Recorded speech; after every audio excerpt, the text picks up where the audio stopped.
안녕하세요. 저는 아주 오래전 사랑하는 아내를 잃고 혼자 아들 하나를 키우며 작은 식당 하나를 운영해온 지극히 평범한 60대 남성입니다.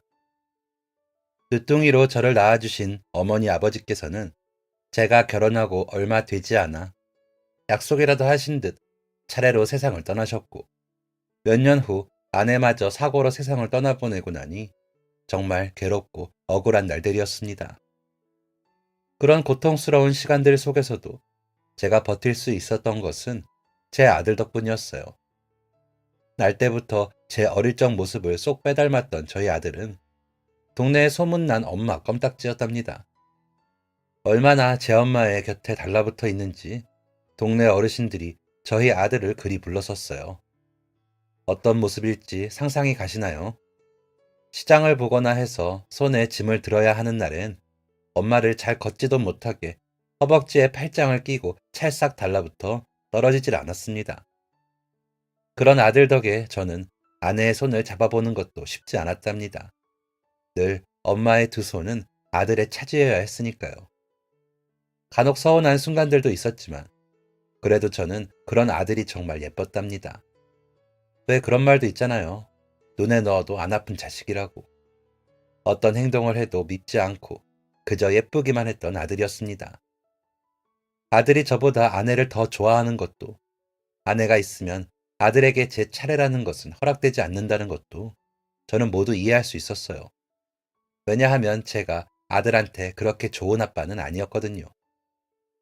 저희 아들에게는 아빠와 함께 할 시간이 많이 부족했습니다. 제가 하던 일 때문이었어요. 그맘때 저는 작은 고깃집 하나를 운영하고 있었거든요. 솔직하게 손님이 그렇게 많은 장사는 아니었습니다. 저희 가게가 유독 그랬던 것 같아요. 뭐가 문제였는지 정확히 알 길이 없어 늘 답답한 신세였죠.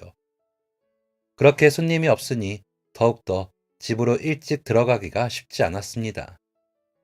유독 한 테이블에 손님도 들어오질 않아 그냥 포기하고 집에 일찍 들어갈까 하는 날이면 어떻게 알았는지 문 닫을 때에 딱 맞춰 손님이 들어오곤 했었거든요. 어라? 장사 끝났어요? 하시는 그 말씀들에 저는 차마 그렇다는 대답을 내놓을 수 없는 입장이었고 한 팀이라도 팔아야 오늘 장사가 된다는 미련에 늦은 시간까지 그 한 테이블 손님들을 위해 자리를 지켰습니다. 손님이 없으니 그렇게라도 해서 조금이라도 벌어야 했기 때문이죠. 그러다 보니 아들과 아내와 함께 보내는 시간들이 점점 더 귀해져만 갔습니다. 하루를 멀다 하고 빠르게 커가는 아들을 더 많이 눈에 담을 수 없다는 생각에 힘이 빠지다가도 늦은 밤 방문 틈 사이로 보이는 곤히 잠든 두 사람의 얼굴을 보면 거짓말처럼 힘이 샘솟았어요. 그렇게 저는 가족이 있다는 것은 세상 그 어떤 것보다 복받은 일이라는 것을 매 순간 느끼며 살았습니다. 아들은 비록 저를 서먹해 했지만 제게 아들은 비타민 같은 존재였어요. 간혹 매출이 하나도 없는 날엔 아내가 아들의 손을 잡고 가게로 오기도 했었는데 불판 가득 고기를 굽는 것 대신 남은 자투리 고기로 설렁탕을 끓여다 주면 아들이 곧잘 먹더라고요. 그렇게 오물오물 잘도 씹어먹는 아들 녀석을 보고 있으면 한탄하던 마음도 곧 넘쳐 흐를 것 같던 눈물도 쏙 들어가곤 했습니다. 아마 아이가 있는 세상의 모든 부모들이 제 마음을 공감하지 않을까 생각합니다. 비록 아빠를 서먹해 하는 아들이었지만 미운 구석은 없는 그런 착한 아이였다고 자부합니다. 제가 아빠라서 그 녀석이 제 아들이라서 그런 것은 아니고요.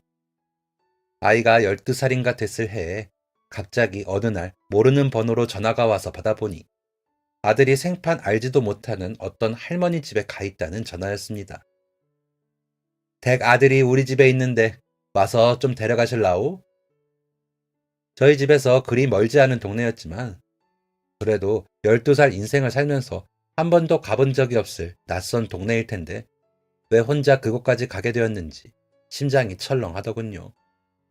혹시나 길을 잃어 모르는 할머니께 울면서 도움을 청한 것은 아니었을지 혼자 애를 끌었을 아들을 생각하며 아내와 함께 부랴부랴 그 어르신 댁으로 달려갔었죠.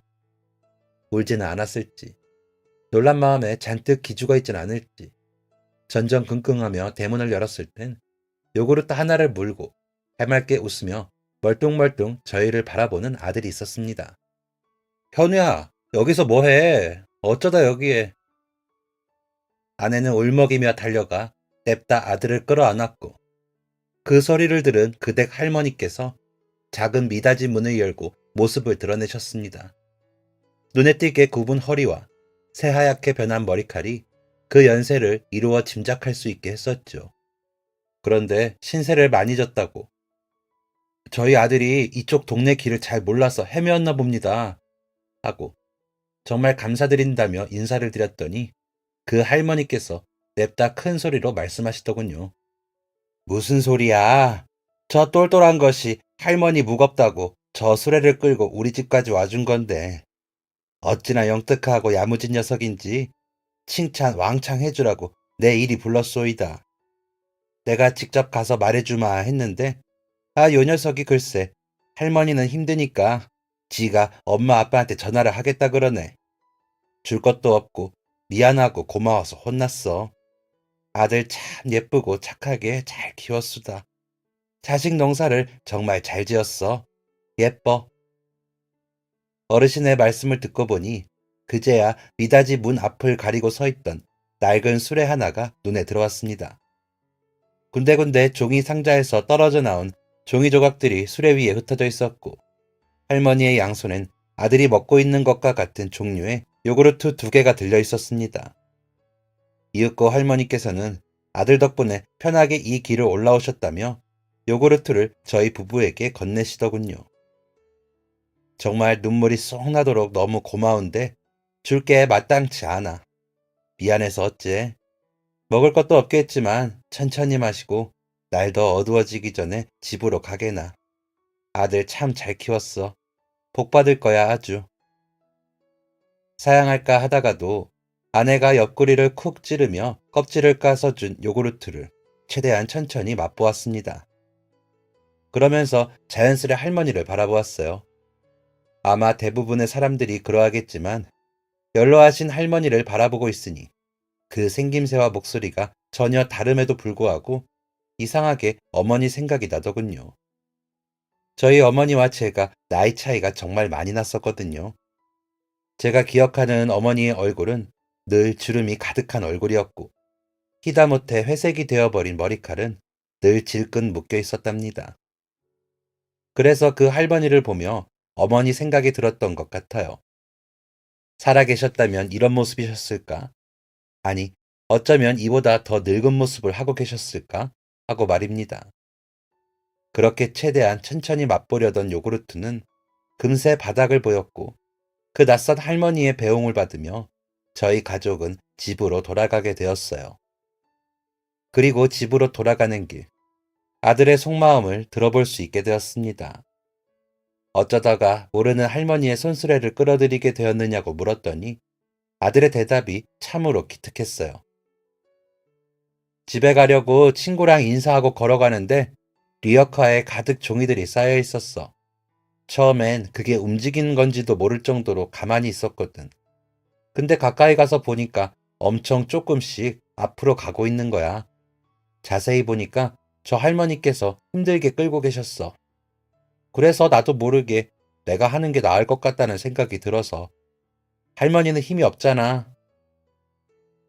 아들은 그렇게 할머니의 목적지까지 수레를 끌어다 드리고 잠깐 기다리라는 말씀에 기다리다 요구르트까지 받아먹게 되었다고 이야기했습니다.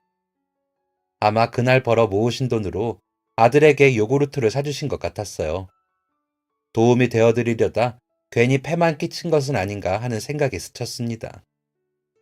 아들에게는 잘했다고, 앞으로도 도움이 필요한 누군가를 발견하면 꼭 도와주라고 말했지만 문고리도 없는 조그마한 미닫이 문을 힘겹게 열고 나오시던 할머니의 모습이 자꾸만 눈에 아른거려 마음이 편치가 못하더군요.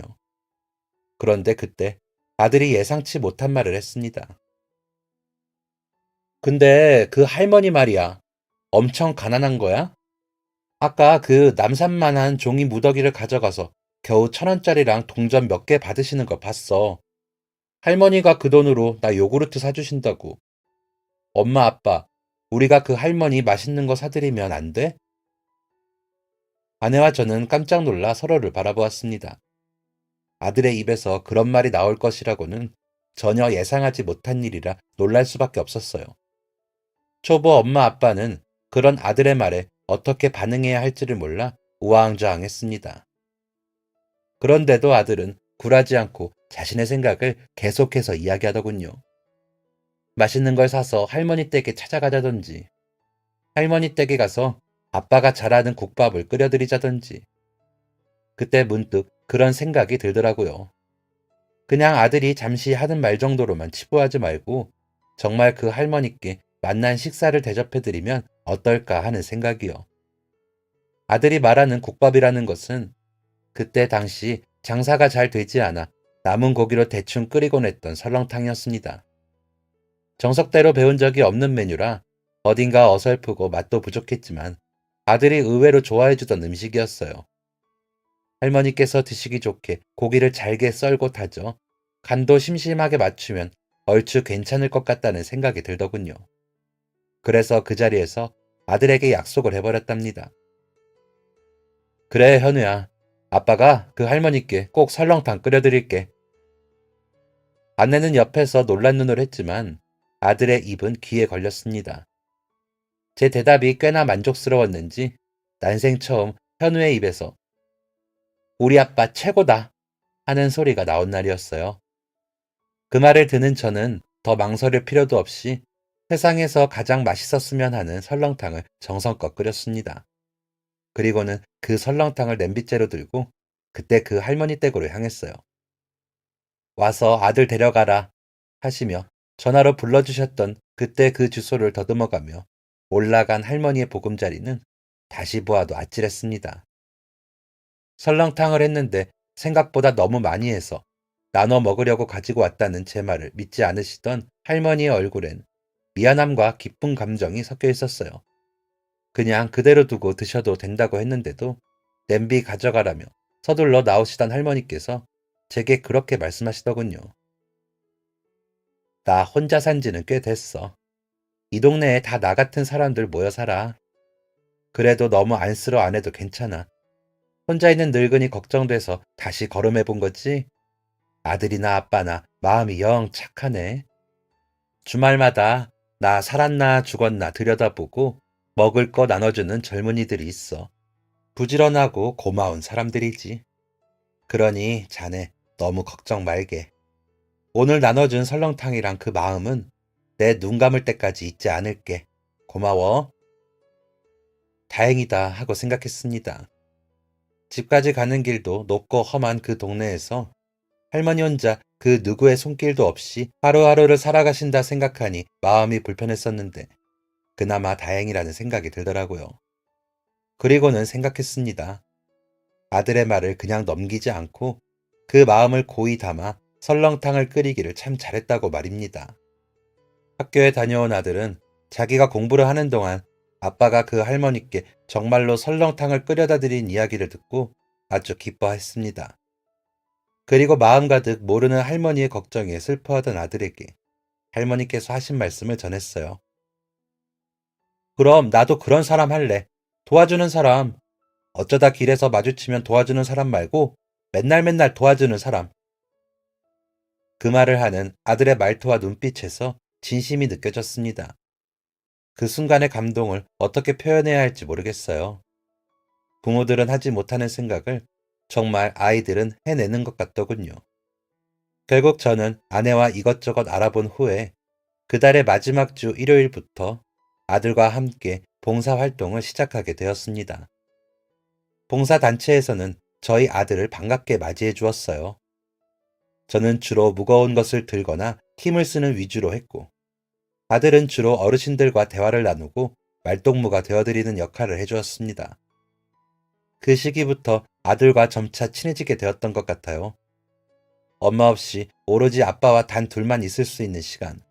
그 봉사활동이 아니었다면 그렇게 일찍 찾아오지 않았을 것 같습니다.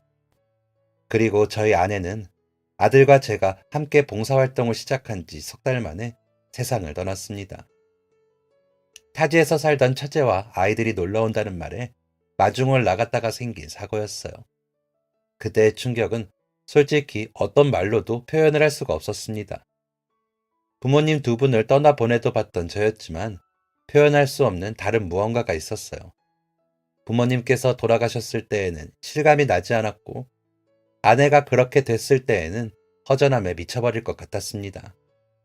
물론 둘 다 너무나도 슬프고 힘들었던 시간이었습니다. 하지만 왜 제게 자꾸 그런 일이 일어나는 것인지 스스로를 자책하고 원망하게 되더군요. 지켜내지 못했으니까요. 아내의 빈자리는 너무나도 컸습니다. 없는 살림에도 서로에게 의지하며 늘 둘도 없는 편이 되어주었던 저희 부부에게서 영원이라는 것이 순식간에 사라져버렸으니 저는 당연하게도 제정신이 아니었습니다. 온전한 정신이 붙어 있을 수가 없는 상황이었어요. 고깃집도, 봉사활동도, 그리고 사랑하는 아들마저도 다 뒷전으로 둘 수밖에 없었습니다. 그때 제 머리에 들었던 생각은 그저 이렇게 있다 그냥 나도 따라가야지. 아무것도 안 하고 계속 이러고 있으면 나도 희주 따라갈 수 있겠지. 였습니다. 바보 같고 한심한 생각일지라도 그 순간만큼은 어떤 간절함도 없었거든요. 다 놓아버리고 저도 따라가야겠다는 한심한 절망뿐이었습니다. 그렇게 아내가 곁을 떠난 지 1년이라는 시간이 흘렀습니다. 물론 그간 아들을 먹여 살려야 한다는 생각에 다시 고깃집 문을 열고 억지로 하루하루를 살기는 했어요. 그렇지만 도저히 웃을 수가 없더라고요.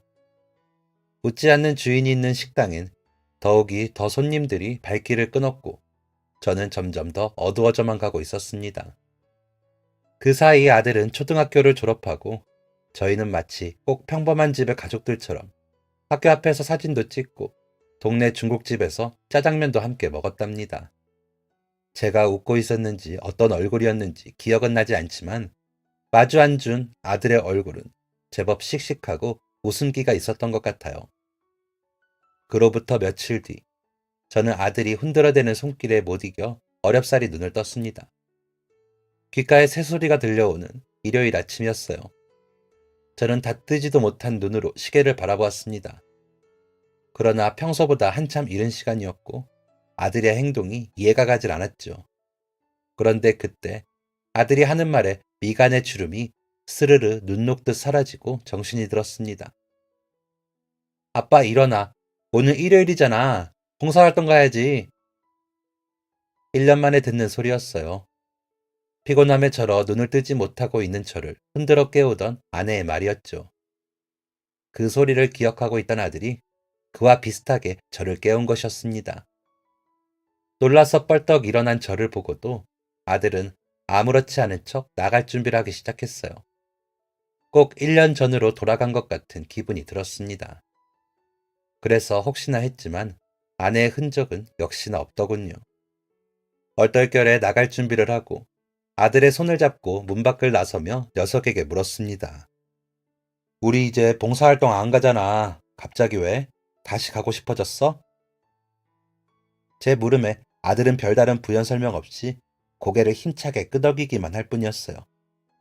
그런 아들의 모습을 보는데 그제야 이건 아니었구나 하는 생각이 들었던 겁니다. 이제 겨우 중학교 입학을 앞둔 어린 나이에게 엄마의 죽음이란 너무나도 큰 상처이고 힘든 고비였을 것입니다. 그런데 가장 의지가 되고 힘이 되어야 할 아빠가 가장 많이 처참한 모습으로 망가져 있었으니 아이는 자연스레 기댈 곳을 잃고 혼자 아픔을 이겨내야 했겠죠. 내가 저 어린애한테 도대체 무슨 짓을 한 걸까 하는 생각을 하고 난 뒤에는 이미 아들이 저만큼이나 훌쩍 혼자 성장한 뒤였더군요. 14살 아이가 애써 짓는 미소라니 마음이 무너져 내렸습니다. 그리고 동시에 다시 일어설 힘이 생기더군요. 그렇게 아들과 1년 만에 다시 시작한 봉사활동은 그 행위뿐만 아니라 아들과 저 사이에 많은 대화를 할 수 있는 계기가 되었습니다. 아빠가 그동안 너무 혼자만 힘들어하느라 미안했다고, 너무 빨리 크지 말라고 하던 제 소리에 아들은 눈물을 흘렸습니다. 아빠랑 대화하는 법을 모르겠어서 너무 힘들었어. 엄마도 너무 보고 싶고. 아빠는 맨날 울고 있고, 아들은 제게 말을 거는 것이 무서웠다고, 그러다 보니 1년이 지났다고 했습니다. 아빠가 우는 게 무서웠던 아들은 1년 만에야 아빠와 아무렇지 않게 대화할 궁리를 마친 셈이었어요. 봉사활동 가자고. 저희가 처음 대화를 많이 하게 된 계기가 봉사활동이었으니까요. 그렇게 아들과 저는 다시 봉사활동을 시작하며 조금씩 아내가 없는 저희 집을 인정하게 되었습니다. 아내가 곁에 없다는 걸 받아들이기까지 너무 오래 걸렸던 것 같아요. 혼자도 아니고 아이 아빠가 되어서 말입니다. 그렇게 자꾸만 무너져가던 저를 일으켜 세워준 기특하고 고마운 아들 덕분에 저는 다시 한번 인생을 계획하게 되었습니다. 무엇보다 아직 겨우 중학생밖에 되지 않은 아들을 위해서라도 남은 인생을 제대로 좋은 아빠로 살아보고 싶더군요. 그래서 고민 끝에 식당을 접으려 했었어요. 그런데 그때 아들이 흘러가듯 건넨 말 한마디가 또 제 마음을 흔들어 놓게 되었습니다. 아빠, 고깃집 문 닫으면 뭐해? 설렁탕집 해? 아빠가 제일 잘하는 거 설렁탕이잖아. 할머니, 할아버지들도 다 맛있다고 했잖아. 돈 받고 팔라고. 왜 그 생각을 못했을까요? 그냥 늘 해오던 것만 해야 하는 줄 알고 팔리지도 않는 고기를 굽고 또 구우며 시간만 낭비했다는 후회가 밀려왔습니다. 설렁탕, 어디 누구에게 배워본 적도 없는 오직 제 감과 미각만 믿고 남은 고기로 가족들 먹이려고 만들었던 설렁탕. 그때 썼던 자투리 고기보다 더 좋은 고기로 더 제대로 연구해서 시작해본다면 왠지 잘할 수 있을 것만 같은 자신감이 들더군요. 아무래도 그 자신감의 원천은 아빠 잘한다고 칭찬해주던 아들이었고 말입니다. 그렇게 저는 가게 내부를 열심히 뜯어고치고 쓸고 닦는 것부터 다시 시작하게 되었습니다. 비용이 많이 들어 모든 부분을 다 뜯어고칠 수는 없었지만 할 수 있는 선에서 최대한 그럴싸하게 만들고 싶었거든요. 잘 될 것 같다는 예감보다 망하면 안 된다는 불안감에 더 그랬던 것 같습니다. 그래도 그렇게 저의 두 번째 식당은 성황리에 개업식을 하게 되었어요. 동네에 새로운 식당이 문을 여니 평소에는 오지 않던 손님들도 제법 찾아주셨고 걷기도 힘든 어르신들이 직접 찾아와 주시거나 봉사활동을 함께하던 봉사자님들이 가족들을 데리고 와주기도 했습니다. 그런데 하루 이틀, 한 달까지는 개업발로 이어간다고 생각했었지만 2달이 지나도 1년이 지나도 식당엔 손님들로 늘 가득하지 뭡니까? 처음 2달까지는 얼떨떨했다가 그 후부터는 바빠서 정신을 못 차릴 정도였습니다.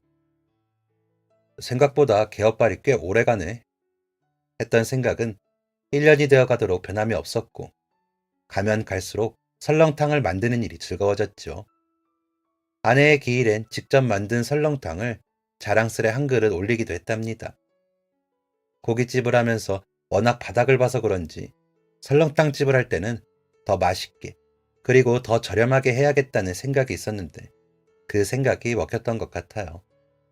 아이가 중학교 졸업을 하고 고등학교 졸업을 할 때까지도 저희의 식당은 꾸준한 손님들이 발걸음을 해주는 동네의 터줏대감이 되었습니다. 물가가 오르고 재료값들이 다 오르게 되면서 설렁탕 가격도 올려야 하나 고민이 많았지만 최대한 가격을 지켜내고 싶었습니다. 아무래도 식당의 손님이 계속해서 이어질 수 있었던 것은 식당을 찾아주신 손님들 덕분이니 그분들을 위한 한 그릇을 만들고 싶었던 것입니다. 현실적인 면에서 조금씩 가격 인상이 불가피한 순간들을 제외해두고는 늘 한결같은 모습을 보여드리기 위해 많이 노력했던 것 같습니다. 손님 한 분 한 분 찾아오시는 분들에게 맛뿐만 아니라 말 한마디까지 신경 쓰려 했었죠. 그것이 제 즐거움이기도 했고 말입니다.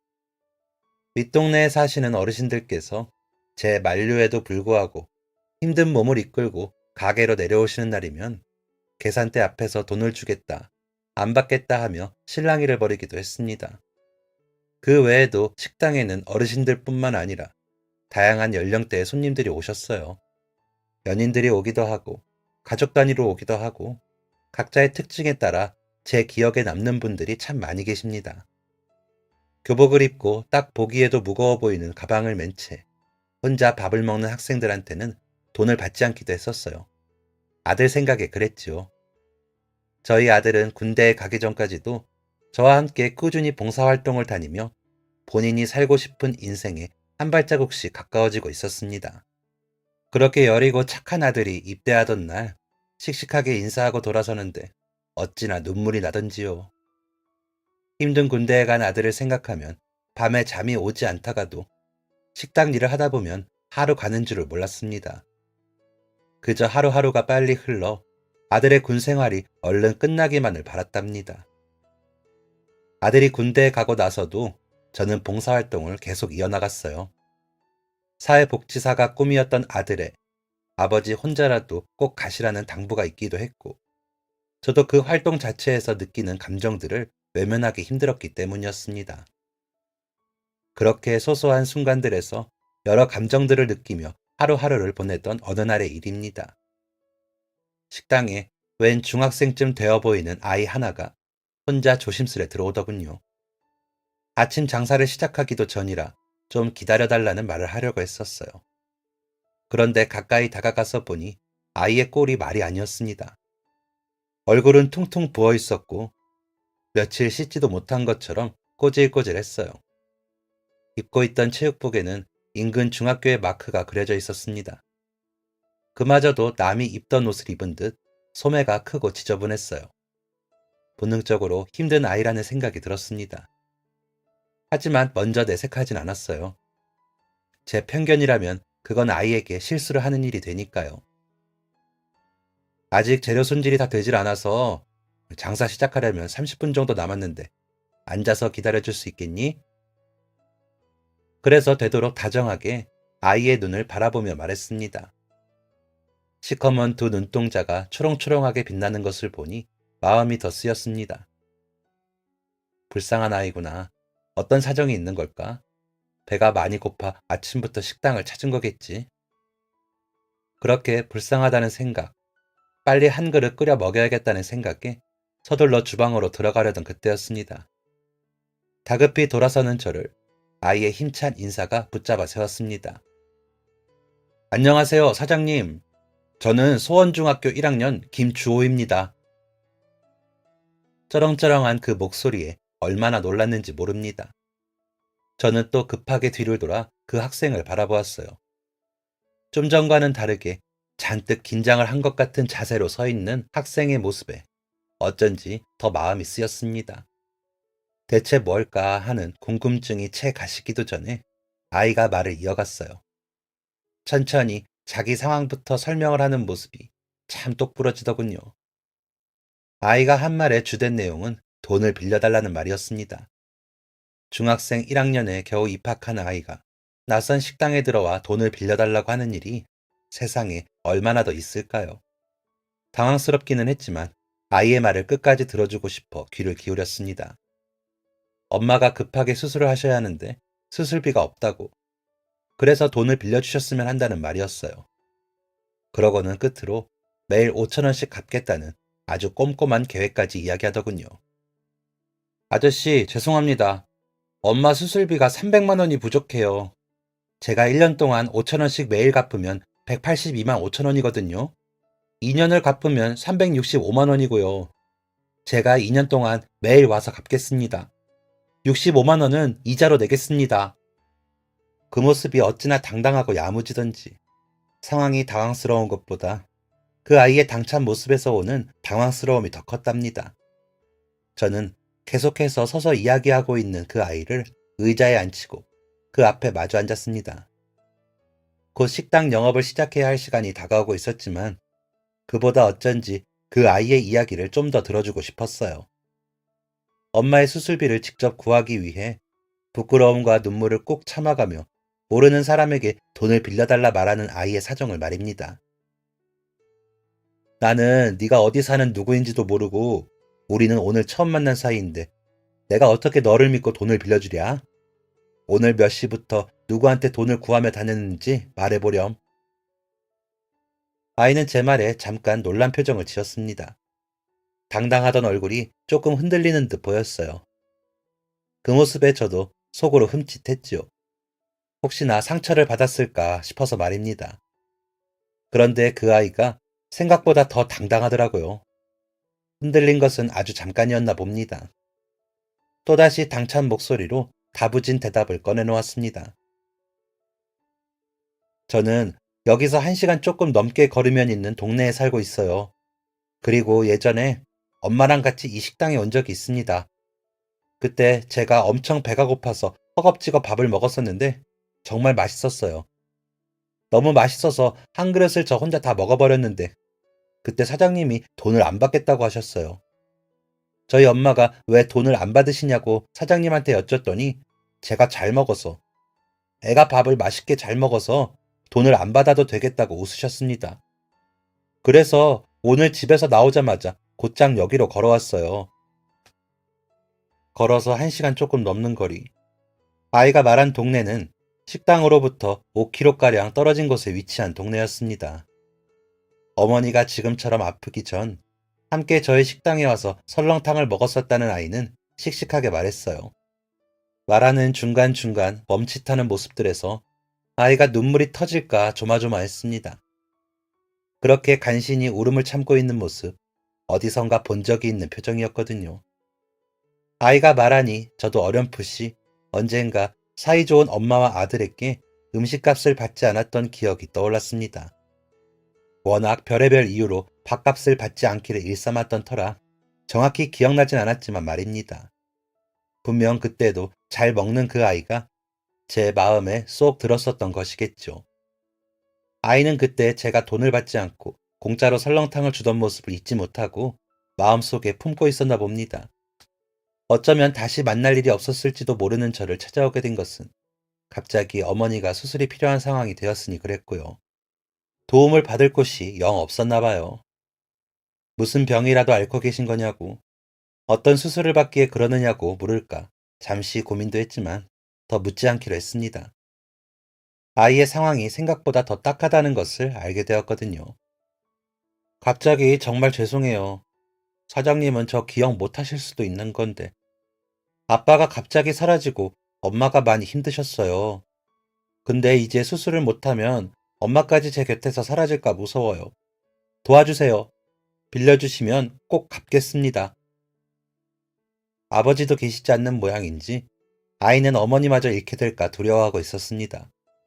그러면서 살짝 덧붙인 말에는 주변에 그 어떤 어른들도 없는 것 같더군요. 오직 엄마와 저 둘뿐인 것 같았습니다. 저를 친절했던 사장님이라 표현하며 여전히 당당한 눈동자를 하고서 씩씩한 부탁을 해오는 그 아이를 차마 빈손으로 돌려보낼 수가 없었습니다. 결국 저는 만난 적이 있는지 없는지조차 뚜렷하게 기억나지 않는 그 아이의 손에 현금 300만 원을 쥐어주었습니다. 돈을 받아들고 고개를 꾸벅 숙이며 꼭 갚겠다는 말을 재차 강조하던 그 아이의 둥그런 정수리가 어쩐지 가슴 아팠습니다. 내가 저 돈을 다시 돌려받지 못한다고 한들 저 아이가 무슨 죄가 있을까? 도움의 손길을 내밀 곳이 마땅치 않아 결국 모르는 사람을 찾아온 그 아이의 무거운 마음을 감히 헤아릴 길이 없었습니다. 그리고 저는 어찌 보면 당연하게도 그 돈을 돌려받게 될 것이라는 생각을 하지 않았습니다. 겨우 중학교 1학년짜리 아이가 돈이 없어 수술비에 쓸 돈도 없는 형편의 어린아이가 정말 그 돈을 갚을 수 있을 것이라는 기대는 하지 않았기 때문입니다. 그런데 그 녀석 참 대단하고 끈질기더군요. 정말로 매일 5천 원씩 그렇게 한 푼 한 푼 하루도 빠짐없이 돈을 갚아 나갔습니다. 처음에는 기특해서 그러려니 하고 별다른 말 없이 그 5천 원을 받기만 했는데 나중에는 점점 궁금해지더라고요. 어디서 매일 5천 원을 벌어다 오는 건지, 어머니 수술은 잘 하셨는지 하는 것들이요.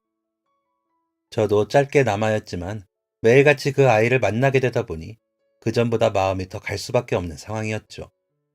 그래서 결국 하루는 그 아이를 붙들고 궁금했던 것들을 물었습니다. 제 질문에 불편해할 줄 알았는데 그 아이는 그런 것도 없더군요. 저희 엄마 수술은 잘 끝났어요. 신장암이었는데 사장님이 빌려주신 돈 덕분에 더 늦기 전에 수술받고 치료받으며 회복 중이세요. 정말 감사합니다. 저는 지금 주유소에서 아르바이트하고 있어요. 학교 다녀와서 동네 주유소마다 돌아다니면서 일하게 해달라고 부탁드렸어요. 제가 너무 어려서 다들 안 된다고 하셨는데 좋은 사장님이 한 분 계셨어요. 제가 매일 5,000원씩 꼭 가져가야 한다 말씀드렸더니 특별히 돈도 1급으로 주시고 계세요. 아직 많이 남았지만 꼭 다 갚겠습니다.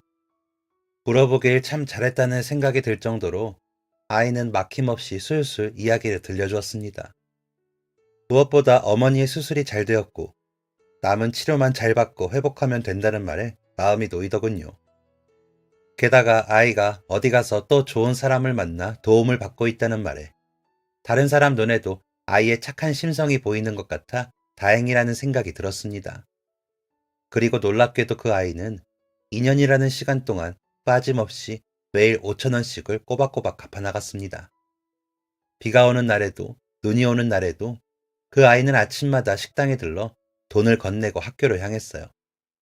학교 가는 길에 먹으라고 떡이나 빵을 손에 쥐어주어도 그러면 5,000원을 갚는 것이 아닌 게 되지 않느냐고 정중히 사양하던 그 아이가 참 대단하게 느껴졌었습니다. 그러는 사이 아이의 어머니는 상태가 좋아져 건강을 되찾게 되었지만 아이는 2년을 꽉 채워 돈을 전부 갚아냈습니다.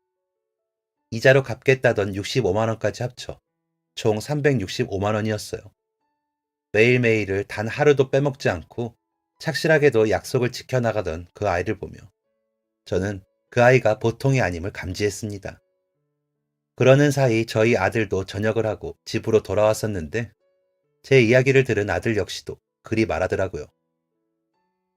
보통 녀석이 아닌데 요즘 애들답지 않게 그 어린 나이에 아빠, 아빠가 하실 수 있으면 그 애 좀 잘 챙겨주세요.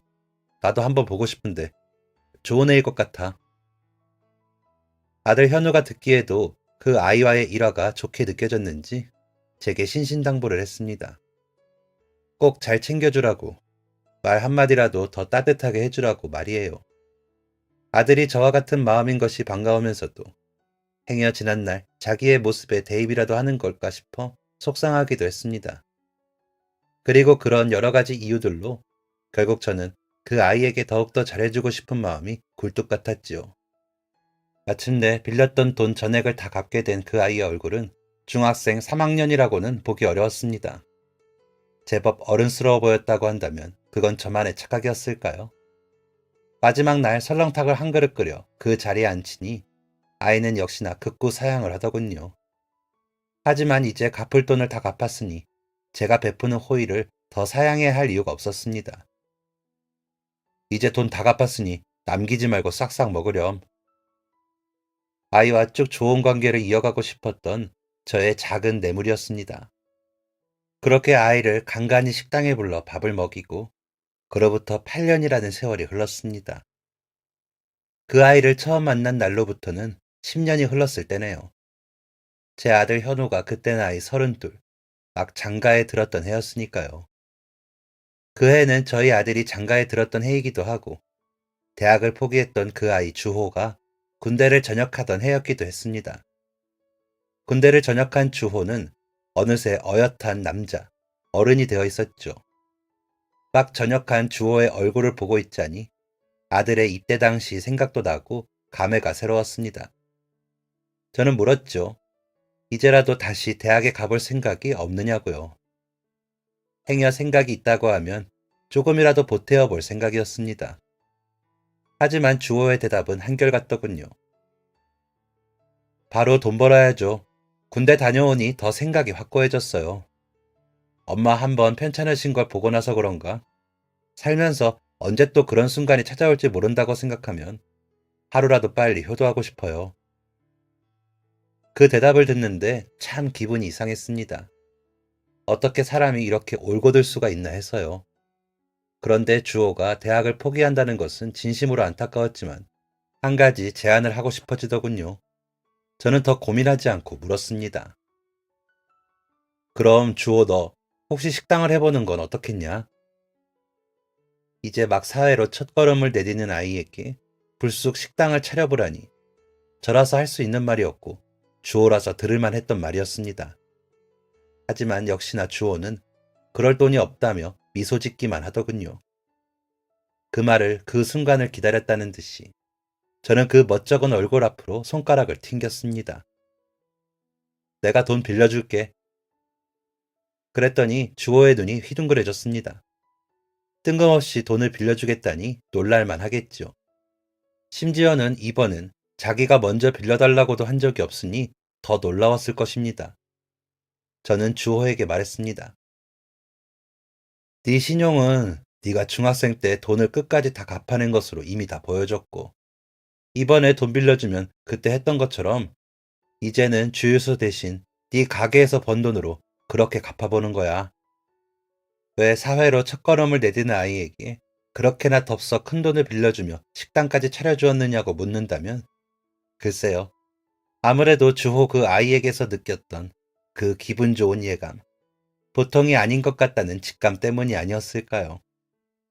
어린 나이에 2년 동안 단 하루도 빠짐없이 돈을 갚았던 그 집념과 끈기, 그리고 10년이 흐른 후에도 여전히 설렁탕을 맛있게 먹을 수 있다는 한결같음, 가족과 사랑을 우선시하는 멋진 마음까지 어느 하나 제 마음에 들지 않는 구석이 없었습니다. 만약 2호점을 내야 한다면 주호 같은 성격의 사람에게 맡기고 싶다는 생각이 강하게 들었죠. 제 말을 들은 주호는 설렁탕을 먹던 숟가락을 내려두고 눈물을 흘렸습니다. 그동안 이미 지겹도록 들어왔던 주호에 감사하다는 그 말이 그 순간에는 정말 벅차오르더군요. 꼭 잘 될 거라고, 행여나 정이라도 붙을까 칼 같고 돌같이 굴던 그 아이를 10년 만에야 안아줄 수 있었습니다. 그렇게 저는 주호에게 제 설렁탕집과 같은 식당을 차려주었습니다. 형식상 2호점이었어요. 녀석은 힘들 법도 한데 한 번에 내색 없이 부지런하게 식당을 지켰습니다. 열심히 하는 모습을 보고 있으면 저까지 힘이 나서 살짝 느슨해졌던 긴장감을 다시 가지고 열심히 하게 되었어요. 함께 하는 사람이 있으니 그런 점이 참 좋더군요. 서로 으쌰으쌰 할 수 있다는 것이 겨우 20대 초반의 그 아이에게 심적으로 의지가 되기도 하면서 든든했습니다. 그리고 뭔가 그 녀석이 잘 해낼 거라는 믿음이 있기도 했고요.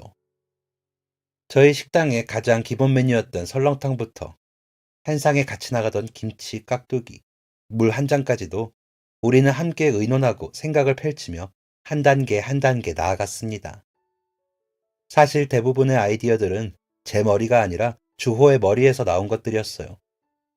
그리고 식당은 정말 놀라운 속도로 번창하기 시작했습니다. 그렇게 지금 현재 길지도 않은 몇 년 사이 그 녀석은 제가 생각했던 것보다 훨씬 더 멋진 결과를 가져다 주었어요. 비교적 저희 식당엔 적은 편이었던 젊은 층을 대상으로 한 작고 큰 아이디어들로 식당을 꾸려가던 주호는 저희 식당을 소위 말하는 줄 서는 맛집으로 이끌었습니다. 여기저기 방송이나 유튜브를 통해 소개되기도 하면서 이름을 더 날리게 되었죠.